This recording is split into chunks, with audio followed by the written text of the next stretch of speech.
Que la legislació està fent retrocessos importants respecte als drets LGTB no és cap secret. Que les lleis vigents permetin interpretacions segons l'orientació sexual, tampoc.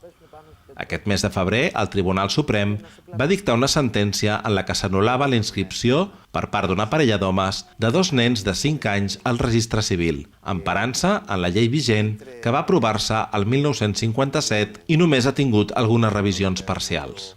Segons la sentència, no es pot inscriure els infants perquè es vetlla pels seus drets i pel seu dret a conèixer l'origen biològic. Aquests fets es produeixen en una situació de gestació subrogada als Estats Units, un fet que fa uns 18 anys que es produeix i que afecta negativament únicament a les parelles gais. La sentència ha indignat el col·lectiu LGTB i especialment al col·lectiu de famílies gais i lesbianes, que són les que han anat posant sobre la taula la desprotecció dels infants i famílies en aquesta situació. La FLG del que s'ocupa i el que li preocupa són els drets dels infants, de les famílies LGBT.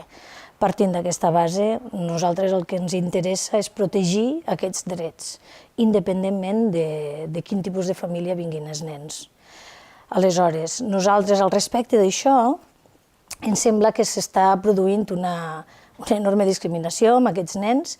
Són nens de 2 pares. En aquest país, els matrimonis LGBT tenen una protecció legal, ens podem casar, podem tindre nens, poden adoptar, tenen tots els drets, i el que s'està produint, evidentment, és un desequilibri legal vers aquestes famílies, no?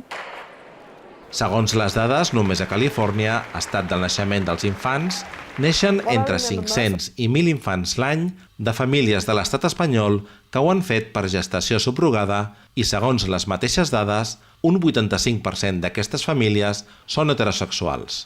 Això no ha suposat cap problema per cap d'aquestes famílies i és en el cas de les parelles d'homes on sorgeix el problema, donat que en el certificat de naixement consta el nom de la mare gestant, mentre que la inscripció al registre la porten a terme 2 pares.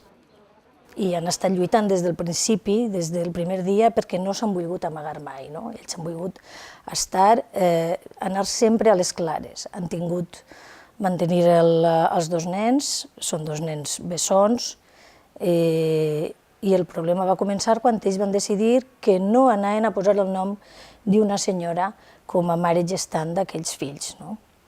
I a partir d'aquí va començar tot un calvari. Els nens tenen ara 6 anys i continuen en el calvari. Van aconseguir enregistrar-los, després se'ls ha tombat, això és el més recent que ha passat, sempre han tingut entrebancs, i ells no han parat de lluitar per aconseguir que se'ls reconegui aquesta paternitat com a qualsevol altra família. Estan demanant el mateix que demanen a les famílies heterosexuals que van també a tenir fills per subrogació als Estats Units. No estan demanant res més. Es dona el cas que la interpretació de la legislació no és coincident pel que fa a conèixer l'origen biològic. La legislació espanyola protegeix l'anonimat dels donants en el cas de reproducció assistida, mentre que en aquest cas la sentència pretén que, malgrat que legalment els pares dels menors són 2 homes, es mantingui el nom de la mare gestant per tal que el menor conegui el seu origen biològic, fet que tampoc es produeix en els menors adoptats a partir d'una renúncia de la mare biològica.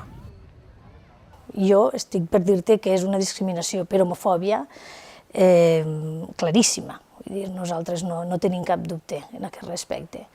Encara crec que estem molt lluny d'aconseguir tenir una legislació adient al respecte de la gestació subrogada, encara hi ha la paraula ventre de lloguer encara se sent massa, jo crec que haurien de començar a canviar el vocabulari, no és aquesta la manera d'anomenar-ho.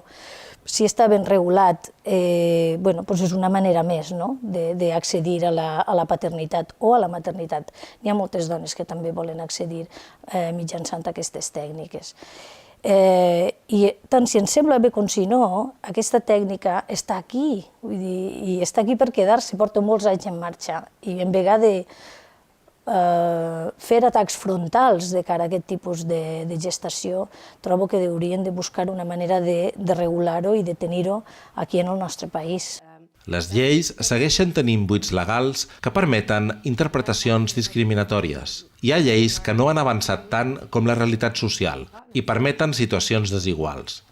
Ara estem davant d'uns menors desprotegits per una sentència que diu perseguir el contrari i que els separa dels seus pares de forma administrativa. Una situació que remou consciències, provoca malestar i porta a reclamar al col·lectiu, una vegada més, el reconeixement de situacions que poden portar a discriminacions de LGTB-fòbia.